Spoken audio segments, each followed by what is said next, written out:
Selamat pagi sahabat Tapos semua. Kita jumpa lagi ya di acara Bisa ke Tapos edisi bulan September 2021 yang sekaligus dalam rangka menyambut Hari Kesehatan Gigi dan Mulut pada 12 September mendatang. Tema kita hari ini adalah tentang penyakit berbahaya pada tubuh akibat mengabaikan kesehatan gigi dan mulut. Masih bersama saya Gusti Ayu Triana sebagai host, dan hari ini kita kedatangan narasumber dengan Dr. Gigi Linda Dwi Oktavianti. Nah, Dr. Linda ini merupakan dokter yang menangani pelayanan di Poligigi UPTD Puskesmas Tapos. Selamat pagi Dr. Linda. Pagi Bara. Gimana kabarnya dok? Alhamdulillah baik. Terima kasih sudah berkenan ya dok ya. Iya, sama-sama. Kita langsung aja dok ke topik kita hari ini. Ya boleh. Baik dok, gigi kita ini kan ada bermacam-macam ya. Ada gigi taring, gigi geraham dan sebagainya. Itu manfaatnya masing-masing gigi tersebut apa sih dok? Ya, dalam gigi kita itu bentuknya macam-macam ya, semuanya ya. Jadi di bagian depan itu ada namanya gigi seri ya.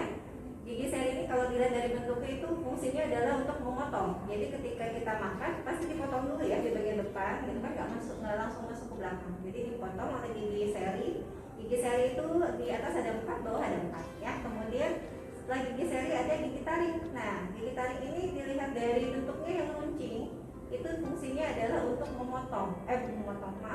maksudnya merobek ya, mengunyah, apa sih namanya, mengoyak ya, seperti itu. Karena bentuknya yang runcing seperti itu, seperti makanan daging ya, yang agak sulit ya, yang agak alot, itu fungsi gigi taring ini yang berperan. Kemudian setelah dipotong kemudian dikoyak, di bagian belakang ada gigi geraham. Dilihat dari bentuknya dengan permukaan yang lebih luas, fungsinya adalah untuk menghaluskan atau menggiling makanan sampai halus. Ketika sudah halus baru dia masuk ke lambung untuk dimakan. Baik, untuk masalah gigi dan mulut yang sering terjadi nih dok, salah satunya itu kan ada lubang pada gigi ya dok ya. Nah ini kira-kira gimana sih dok, gigi kita yang begitu kuat itu sampai bisa berlubang? Perjalanannya seperti apa? Ya baik, ini Bara dan teman-teman semua ya. Mungkin kalau pakai gambar lebih enak dijelaskannya ya.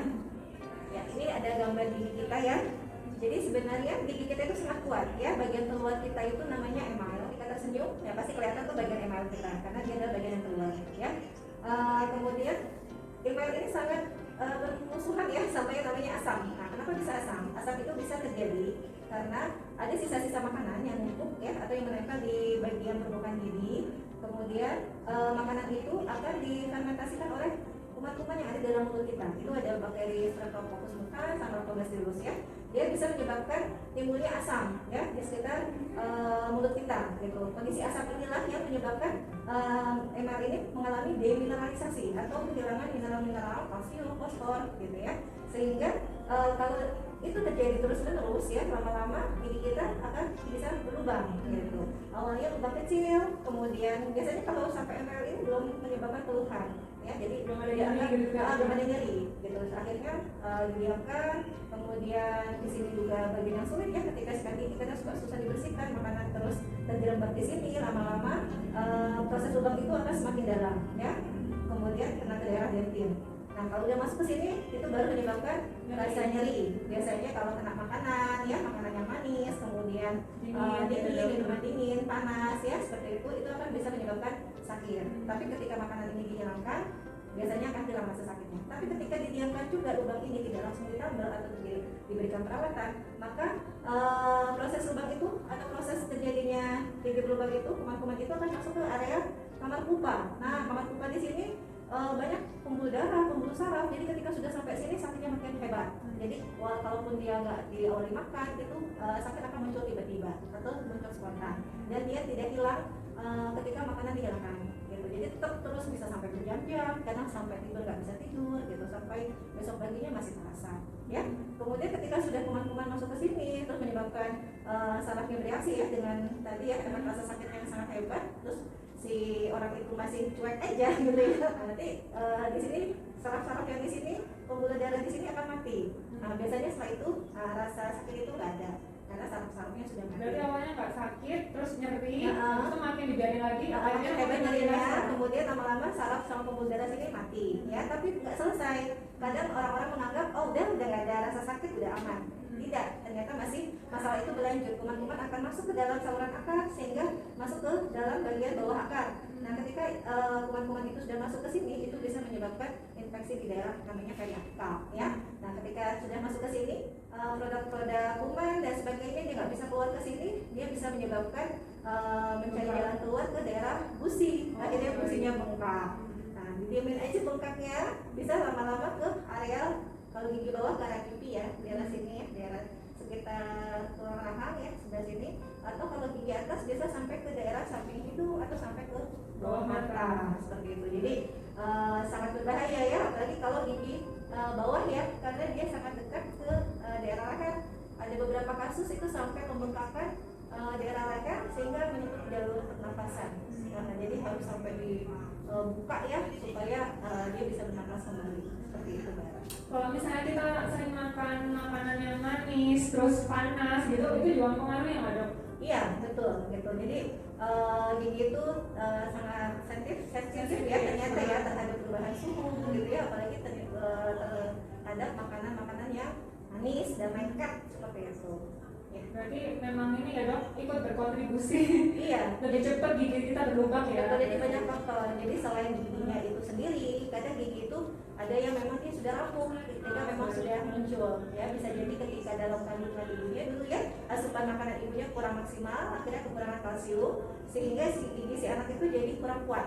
Jadi dia lebih berpotensi kalau ada asam lebih cepat mengalami demineralisasi dibanding giginya yang memang sehat ya seperti itu. Kemudian faktor kuman ya yang ada dalam mulut. Jadi sebenarnya secara normal di mulut kita itu memang sudah ada kuman gitu. Orang normal ya. Iya, orang normalnya sudah ada bakteri gitu. Tapi ketika ada faktor seperti sisa makanan yang nempel, nah itu akan mempercepat terjadinya lubang seperti yang saya sudah jelaskan di awal tadi. Kalau misalnya nih dok, teman-teman yang suka makan manis tapi langsung sikat gigi nih dok, Oh iya. itu gimana dok? Maksudnya tadi kan katanya makanan manis juga turut berperan ya, supaya gigi kita tuh mungkin nggak cepat berlubang nih, mungkin mereka menyiasatinya dengan langsung gosok gigi nih setelah makan manis. Nah itu gimana itu dok? Ya kalau bisa, kalau setiap makan pun itu akan berpengaruh terhadap pH dalam rongga mulut kita ya. Jadi cenderungnya pasti akan turun ya. Jadi ketika turun itu pasti akan terjadi demineralisasi ya di bagian yang terluar kita ya, terluar gigi kita itu email. Jadi kalau misalnya dan dia butuh waktu untuk terjadinya remineralisasi, jadi pengembalian mineral-mineral itu sendiri gitu. Dan itu butuh waktu sekitar 30 menit. Jadi kalau bisa, kalau habis makan terutama makanan yang manis, dijeda sekitar 30 menit kalau memang mau langsung dilepaskan gigi seperti itu. Atau cukup dengan kumur-kumur boleh. Kumur-kumur air putih gitu. Kemudian kalau terlalu sering juga sikat gigi nggak bagus juga ya, karena akan cepat mengikis, apalagi kalau gerakan sikat giginya kurang tepat. Nah seperti itu. Untuk ini dok, kumur air garam dok, gimana? Karena ada followers kita juga yang nanya nih dengan Bapak Fajar, kalau misalnya kumur air garam itu boleh nggak sih dok? Boleh, karena air garam itu ternyata dia ada efek anti sakit ya, jadi anti radang. Jadi kalau misalnya memang ada keluhan di gusi ya, lebih ke arah gusinya mungkin sakit, agak sedikit merah, itu cukup membantu dengan kumur-kumur air garam. Tapi kalau misalnya normal aja nih dok, kita sehat-sehat aja, Nggak perlu. Oh nggak perlu ya dok, ya nggak perlu tiap hari berarti ya? Kayak misalnya kumur-kumur larutan antiseptik itu juga nggak perlu, nggak harus tiap hari ya. Itu kita kumur-kumur kalau memang di dalam mulut kita ada keluhan ya, misalnya gusinya sakit atau sering berdarah, itu cukup membantu dengan kumur-kumur larutan antiseptik. Tapi tetap harus diketahui penyebabnya. Kenapa dia bisa berdarah? Itu kenapa harus konsultasi ke dokter. Baik kalau begitu. Selain nyeri dok, biasanya tanda gigi berlubang itu apa lagi dok? Ya, tanda gigi berlubang salah satu nyeri ya. Nyerinya itu bisa timbul ketika makan ya. Nyerinya itu juga bisa timbul spontan, terutama kalau giginya sudah lubangnya mendekati kamar pulpa. Itu pasti munculnya spontan. Jadi lagi diam, tiba-tiba gitu ya, berdenyut. Kadang kalau gigi atas suka sampai nyeri ke kepala gitu kan. Kalau misalnya gigi bawah suka nyeri ke leher, seperti itu. Kemudian ketika ngunyah itu terasa sakit gitu. Nah itu kita harus cek ada nggak ya lubang gitu. Kemudian kalau misalnya gigi berlubang itu pasti kan peluang sisa-sisa makanan masuk ke dalam lubang itu besar ya, ngalir gitu kan di sela-sela gigi, atau mungkin di gigi yang berlubang gitu. Kalau misalnya sikat giginya juga males ya, atau sikat giginya rajin tapi tidak tepat, tetap aja ada sisa makanan yang tersisa di situ, atau di sela-sela gigi atau di lubang gigi. Nah, nanti kan itu makanan bisa membusuk, nah itu bisa menyebabkan bau mulut. Nah seperti itu. Atau mungkin tiba-tiba gusinya bengkak gitu ya, harus dicek ada nggak gigi yang lubang. Kalau nggak lubang kenapa? Ada faktor lainnya. Baik kalau begitu. Nah ini ternyata masih banyak juga teman-teman yang belum tahu nih dok, bahwa permasalahan pada gigi dan mulut itu bisa menyebabkan salah satu pemicu ya dok, penyakit berbahaya. Misalnya gangguan pencernaan, terus penyakit jantung, stroke dan sebagainya. Nah ini bisa dijelaskan dok korelasinya seperti apa atau hubungannya seperti apa? Ya. Kesehatan itu sangat berpengaruh ya terhadap kesehatan lainnya gitu. Jadi kesehatan tubuh lainnya gitu. Jadi kalau misalnya ada masalah dengan gigi, terutama gigi berlubang atau mungkin plak gigi atau karang gigi, ya itu kan bisa menyebabkan pendarahan ya di gusi ya, seperti itu. Jadi gusi mudah berdarah. Kemudian pasti ketika ada plak ya atau karang gigi itu kan tempat kuman-kuman tuh. Nah, jadi kuman-kuman itu banyak di situ. Kemudian apalagi kalau ketika gusinya berdarah itu kan pasti ada pembuluh darah yang pecah ya, gitu. Yang dikhawatirkan kuman-kuman yang ada di plak atau karang gigi itu masuk ke dalam aliran darah, kemudian melewati jantung. Yang kita khawatirkan kuman itu nempel di jantung. Nanti yang akhirnya bisa menyebabkan kelainan di jantung atau mungkin organ-organ lainnya yang memang dilewati oleh aliran darah itu, seperti itu. Kemudian kalau untuk yang gangguan pencernaan, yang pastinya tadi ya fungsi gigi itu kan ada untuk mengunyah atau menghaluskan makanan. Ketika fungsi mengunyah atau menghaluskan makanan itu terganggu karena giginya berlubang, kan pasti bikin sakit atau mungkin sampai giginya harus dicabut, hilang, pasti kan fungsinya akan berkurang. Kemudian makanan yang dihaluskan pun tidak akan maksimal gitu. Kemudian belum halus makanannya, akhirnya ditelan masuk ke lambung yang bekerja keras untuk menghaluskan makanan itu ya. Makanya sering terjadi banyak pasien yang keluhan di gigi, banyak juga yang mengeluhkan sakit lambung gitu. Karena memang belum maksimal ya dok, mengunyah gigi aluminiumnya ini belum maksimal sehingga harus langsung masuk ke lambung kita bekerja lebih keras gitu ya dok ya. Baik kalau gitu. Untuk ini dok, hubungannya dengan gangguan kehamilan dok seperti apa? Ya, untuk ibu-ibu hamil ya, diharapkan sih untuk ibu yang ada rencana untuk program hamil, sebelum ini ya, sebelum merencanakan kehamilan diupayakan periksa giginya dulu. Apakah ada kelainan atau ada kerusakan atau ada keluhan? Jadi biar ditangani sebelum dia hamil, gitu. Karena memang ketika sudah hamil ada keluhan dan gigi itu harus dilakukan perawatan atau tindakan, ada beberapa yang tidak bisa dilakukan ketika dia hamil. Ya, yang pastinya tadi terkait juga dengan yang lain ya, yang tadi sudah dibahas bahwa kalau misalnya ada masalah, misalnya gusinya meradang, bengkak atau mungkin gigi itu lubang, itu kan potensi menjadi fokus infeksi ya, fokal infeksi. Jadi yang bisa kuman-kuman itu bisa masuk ke aliran darah dan kemudian nanti akan mempengaruhi ke plasenta gitu, dan nanti akan mempengaruhi dari tumbuh kembang si janin gitu. Jadi memang sebisa mungkin ibu hamil itu sebelum dia hamil giginya sudah diperiksakan dulu dalam kondisi sehat ya. Iya, dalam kondisi sehat gitu. Kasihan kalau ibu hamil ketika dia sakit gigi, pasti kalau dia sakit gigi susah untuk makan gitu. Asupannya juga pasti akan berkurang. Sedangkan untuk ibu hamil itu kan asupan nutrisinya harus cukup ya gitu.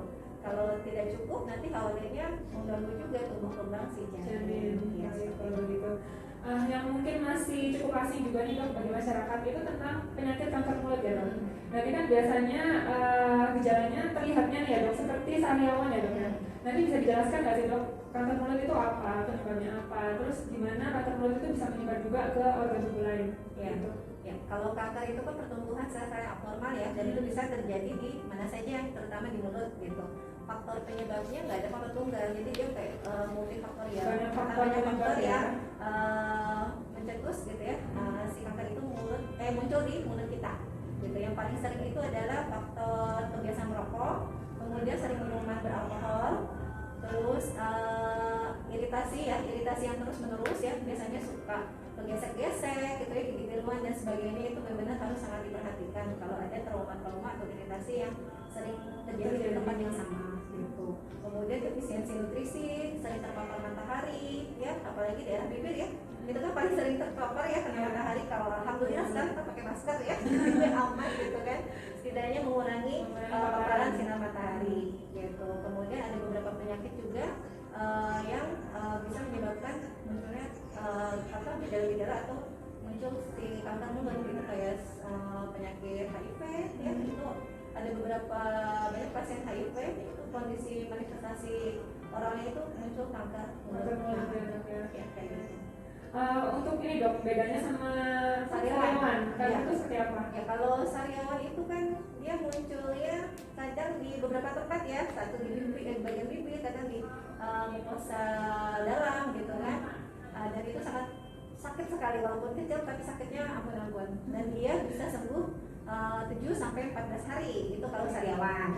Tapi kalau misalnya kanker mulut itu setelah 2 minggu dia nggak sembuh. Dan biasanya di awal-awal itu dia tidak menyebabkan sakit.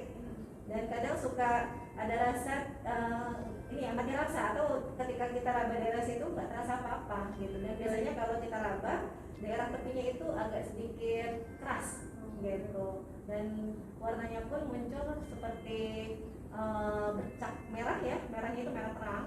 Kan kalau mukosa kita kan pink gitu ya, merah kemudaan gitu. Tapi ini merah. Kemudian ada juga yang bercak putih seperti itu. Gitu Mbak. Jadi bedanya seperti itu. Kalau sariawan kan biasanya 2 minggu selesai lah ya gitu, dan dia hanya satu titik-titik tertentu dan dia akan hilang. Baik. Nah berarti teman-teman ya kalau misalnya ada bercak putih atau kemerahan di mulut ya yang udah lama ya dok, Ya, dari 2 minggu ya, itu supaya lebih baik segera diperiksakan kayak gitu karena semakin semakin awal di ini ya dok kan semakin baik ya. Baik kalau begitu. Berarti memang permasalahan gigi dan mulut ini tidak boleh dianggap remeh ya dok ya. Nah mungkin bisa dijabarkan dok kepada masyarakat mengapa kita ini perlu periksa gigi setiap 6 bulan sekali. Ya, penting ya, karena memang perjalanan gigi berlubang itu tidak cepat ya, dia butuh waktu. Jadi kadang mungkin sekarang belum kelihatan lubang gitu ya, bisa jadi 6 bulan berikutnya sudah lubang ya. Semakin awal deteksi, semakin simple ya perawatannya gitu ya. Jadi ketika misalnya ditemukan ada lubang kecil langsung ditambah selesai ya. Dalam 6 bulan itu bisa diperiksa ya. Kemudian ditemukan ada lubang langsung ditambah selesai. Tapi kalau misalnya tidak dilakukan pemeriksaan, terus lubang itu didiamkan saja, kemudian makin besar, kemudian menyebabkan sampai ke daerah pulpa dan sebagainya, sampai gigi itu goyang, tentu saja itu perawatannya akan lebih kompleks gitu. Kayak misalnya kalau udah mendekati pulpa ya atau kena ke pulpa dengan keluhan nyeri spontan, itu tahapannya harus perawatan saluran nakar. Dan itu lebih mahal, tidak satu kali kunjungan. Dibanding kalau misalnya kita udah ketahuan ada lubang kecil, kita tambah selesai gitu kan. Tapi kalau udah sampai ke pulpa, itu perawatan saluran nakar bisa beberapa kali kunjungan. Bisa dibayangkan satu kali kunjungan berapa gitu. Jadi memang secara kos pasti akan lebih tinggi kalau dia terlambat di deteksi seperti karena itu. Karena sudah parah. Jadi sebenarnya yang parah situ. Sama seperti kalau misalnya tadi ya dok ada gejala kanker mulut juga Ya, harus betul. bisa lebih cepat lebih ditemukan cepat ya. diobati, diterapi gitu. Khawatirnya kalau didiamkan masuk ke stadium, udah masuk stadium 3 dan 4 itu resiko penyembuhan ya. Kalau udah ada stadium 3 kan sudah menyebar ya, dan itu kan pasti pengobatannya akan lebih kompleks ya gitu dibanding masih stadium 1 mungkin dengan pengangkatan selesai dilanjut kemoterapi. Baik. Nah itu ya teman-teman, jadi mungkin tadi ya dok kankernya hanya di mulut nih, terus misalnya kita konsultasi dengan dokter gigi ditemukan nih, nah itu bisa langsung diterapi. Tapi lain halnya jika kita dibiarin aja gitu ya dok ya, kanker itu akan bisa berkembang hingga akhirnya mungkin bisa menyebar ke organ lain ya dok, misalnya seperti paru-paru, ginjal dan sebagainya seperti itu. Nah itu mungkin adalah pentingnya pemeriksaan gigi 6 bulan sekali ya dok ya, meskipun nggak ada keluhan ya dok. Iya, nggak ada keluhan harus diperiksakan, terutama untuk yang masih anak-anak ya gitu kan. Jadi anak-anak itu sudah dibiasakan untuk berkenalan dengan dokter gigi dan ruangan gigi, karena memang di mana-mana terkenal ya dokter gigi itu sangat menakutkan dengan segala peralatannya. Jadi ketika anak itu sudah dibiasakan datang tanpa ada keluhan, dia sudah terbiasa. Ketika dia ada keluhan dia kan sudah lebih nyaman ya, jadi akan lebih mudah untuk perawatan untuk anak. Baik kalau begitu. Ini pertanyaan dari followers kita ya dok, dengan Kak Nadia. Saya merasakan nyeri di gusi bagian belakang. Setelah saya cek menggunakan cermin, ternyata ada gigi geraham yang tumbuh dengan posisi miring. Nah, apakah ini berbahaya dok? Dan apakah penanganan yang sesuai? Oh iya, gigi busuk ya biasanya tumbuhnya paling belakang ya, gigi geraham busuk. Di umur 20 tahun kan sebenarnya gigi kita itu harusnya sudah lengkap ya, tumbuh semua. Nah di usia segitu kadang gigi busuk mulai muncul, tapi nggak semua di umur 20 tahun ya, kadang ada yang umur 30 tahun baru muncul gitu. Dan karena gigi yang paling belakang muncul, jadi kalau misalnya ruangannya nggak cukup, misalnya rahangnya sempit ya, giginya besar-besar, pasti dia nggak akan ada ruangan untuk dia bisa tumbuh. Akhirnya dia tumbuh sempurna. Jadi akhirnya dia mendesak gigi yang depan gitu ya untuk mencari ruangan dia untuk tumbuh. Tapi kalau nggak ada ruangan ya dia akan mendesak terus gigi depannya. Akhirnya suka bikin sakit. Kemudian posisinya juga agak miring kan, seperti itu. Ketika posisinya agak miring, di situ pasti ada peluang celah ya, sisa-sisa makanan bisa nempel di situ. Sedangkan sikat gigi kalau sampai ke belakang kan agak sulit ya. Jadi kadang suka tertinggal, akhirnya gigi itu berlubang. Kemudian seperti yang tadi, ada awalnya lubang kecil, lubangnya dalam sampai ke pulpa, akhirnya bisa menyebabkan abses di bagian gusi atau sampai ke ekstraoralnya gitu. Akhirnya ada beberapa kasus yang mengalami trismus atau sulit untuk buka mulut, jadi agak susah. Berarti nggak bisa buka mulut Iya, gara-gara gigi gigi bersama, betul, gigi yang paling ujung ya, seperti itu. Baik, kalau penanganannya di dok seperti apa? Penanganannya kalau untuk gigi yang miring itu memang udah harus dilakukan pencabutan. Nah, kalau di bahasa kedokteran itu di susah deh. Di OD ya, itu dicabut giginya dengan sedikit operasi kecil lah ya, pembedahan, karena kan posisinya miring jadi agak lebih bagus di bagian atasnya, agak lebih mudah untuk diangkat gitu. Berarti kalau misalnya dibiarkan ya bakal sakit terus gitu ya? Iya, karena kan akan timbul iritasi terus ya, di situ kan miring, gusi ada tuh tutupnya di bagian atasnya. Nah, ketika ngunyah kegigit dikit bagian atas, nah itu khawatirnya iritasi yang terus menerus nanti malah mungkin fatal ya? Iya, bahkan fatal akibatnya seperti itu. Nah, selanjutnya ini pertanyaan dari follower kita lagi dok, dengan Kak Dedi. Selain susu, apa yang perlu dikonsumsi untuk memperkuat gigi? Ya, sebenarnya banyak ya sumber kalsium. Jadi gigi itu kan ada sumber butuh kalsium, fosfor ya. Terus vitaminnya juga butuh vitamin A, vitamin D, vitamin C. Itu semuanya diperlukan. Jadi kalau untuk sumber kalsium selain dari susu, kita bisa konsumsi jenis kacang-kacangan ya Mbak. Kemudian sumber protein, daging, ikan, kemudian telur ya, itu mengandung kalsium juga. Kemudian ada vitamin D-nya juga ya. Sumber vitamin D yang pasti yang paling banyak adalah dari matahari ya. Jadi kenapa disarankan untuk berjemur ya, itu supaya kalsium itu akan memudahkan untuk penyerapan kalsium dalam tubuh kita. Jadi vitamin D itu sangat penting ya. Kemudian vitamin A juga sangat dibutuhkan dalam pembentukan email. Seperti kita tahu ya, sumber vitamin A pasti udah tahu, wortel ya. Itu warnanya ngejreng. Warnanya ngejreng. Jadi wortel ya. Kemudian vitamin C banyak dari buah-buahan, sayuran juga ada. Jadi dari bayam, sawi ya. Terus kemudian buah-buahannya itu jagung, terus jenis raspberry, itu vitamin C-nya cukup tinggi untuk kesehatan dari gusi kalau vitamin C. Sama olahraga nih dok, saya pernah dengar ya dok, katanya lebih sering berolahraga juga asupan kalsiumnya tuh lebih bagus ya juga. Ya karena kan ketika kita berolahraga maka sirkulasi dalam darah dalam tubuh kita itu kan lancar gitu. Jadi asupannya juga lebih bagus. Jadi fungsi organ kita pun nanti akan lebih maksimal gitu. Kalau begitu. Jadi ya itu ya teman-teman, nggak hanya konsumsi sumber kalsium ya dok ya, tapi juga sumber-sumber makanan lain yang membantu penyerapan dari kalsium tersebut. Dan jangan lupa untuk olahraga juga supaya penyerapannya lebih baik lagi kayak gitu. Terus dok, ini sebagai penutup dok, tips apa yang ingin dokter sampaikan untuk menjaga kesehatan gigi dan mulut? Ya pasti ya, sering lah ya kalau untuk menjaga kesehatan gigi, yang pasti gigi itu harus dibersihkan ya. Yang pasti sikat gigi, gosok gigi 2 kali sehari itu minimal ya. Boleh lebih dari itu, tapi kalau berlebih juga nggak bagus. Takutnya sering sikat gigi akhirnya bisa mengikis dari lapisan email itu gitu. Jadi disarankan untuk sikat gigi 2 kali sehari. Kapan aja Bara?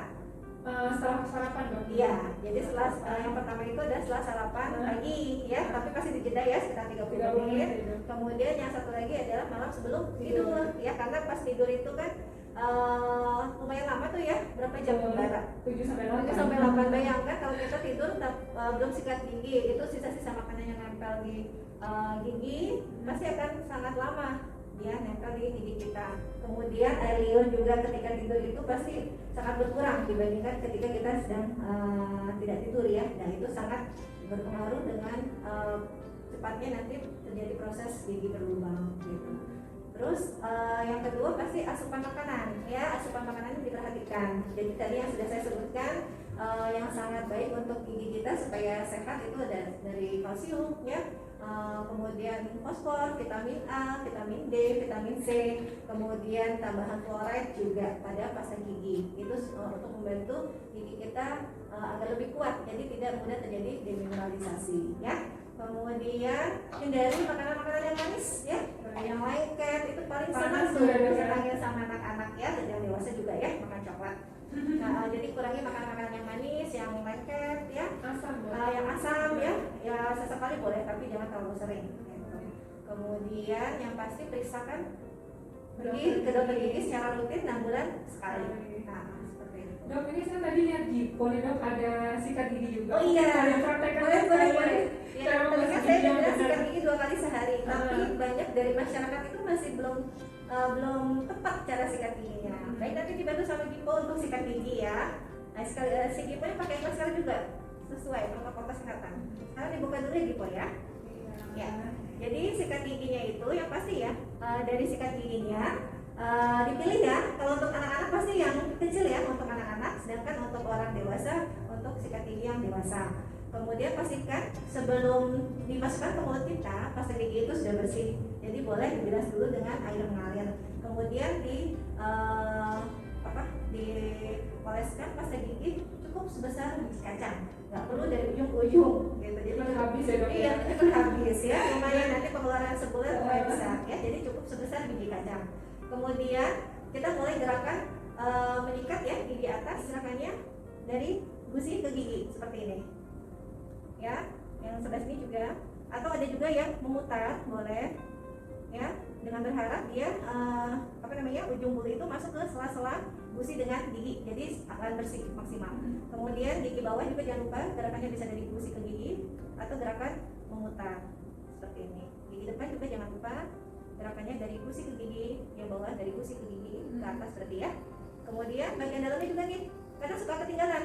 Jadi sikat gigi cuma bagian yang paling dalam aja gitu. Makanya kenapa banyak yang karang giginya numpuk di daerah bagian dalam. Jadi suka ketinggalan. Jadi bagian dalam itu juga harus disikat gerakannya dengan arah gusi ke gigi, gusi ke gigi. Gitu. Kalau gigi bawah arahnya ke atas, kalau gigi atas arahnya ke bawah seperti ini. Dan semuanya sudah, permukaan jangan lupa. Permukaan gerakan itu kan luas ya, jadi jangan lupa disikat karena peluang makanan nempel lebih banyak di situ. Ya, sudah disikat semua bagian lidahnya. Suka ketinggalan nih bagian lidah, jadi kadang suka giginya nggak ada lubang gitu kan, plak juga nggak ada, tapi kok bau mulut. Nah, terus dilihat, oh lidahnya kotor. Nah, jadi lidah juga jangan lupa karena lidah itu bentuknya berbulu-bulu ya, harkat gitu. Jadi kalau misalnya ada sisa makanan, kalau nggak dibersihkan, nempel banyak di situ, nanti lama-lama bikin bau mulut.